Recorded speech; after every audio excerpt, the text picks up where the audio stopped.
মানে 5-26 এই টাকাটা যোগ হবে। 2051 টাকা থেকে বেশি হয় তাহলে তার সিলিং আছে 2051 টাকা ছিল। এটা একটু ফ্যাক্টর হয়, এটা একটা ক্যালকুলেশন করে। এটা মেম্বার পেনশন শুরু হয় আচ্ছা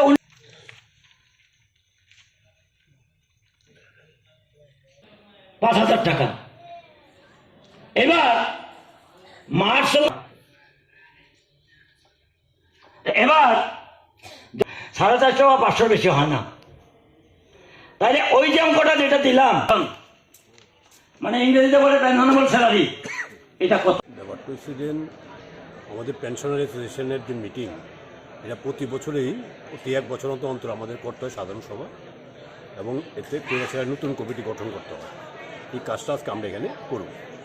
1, 2 পেনশন সংক্রান্ত ব্যাপারে বিশেষ করে ইপিএফের কিছুটা জটিলতা আছে। এই জটিলতাগুলো দূর করার জন্যে আমাদের শ্রমিক কর্মচারীদের মধ্যে এগুলো প্রশ্ন আছে, দূর করার প্রশ্নে আজকের এখানে একটা আমরা সেমিনার আমরা অনুষ্ঠিত করব, কেমন? এবং এটা আমরা তাদেরকে বোঝানোর চেষ্টা করুন পেনশনটা কোন জায়গা থেকে।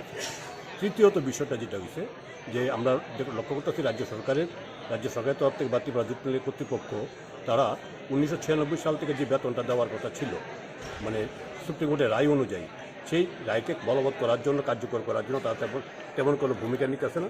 তারা মানে অযথা সময় নষ্ট করতেছে। আমরা চাবো আজকের এই সভা থেকে আমরা সিদ্ধান্ত গ্রহণ করুক যাতে তারা অযথা সময় নষ্ট না করে এবং অতি সত্ত্বর 1647 জন শ্রমিক কর্মচারীদের যাতে বর্ধিত বেতন মিটিয়ে দেওয়া হয়। এই আজকের আলোচনা।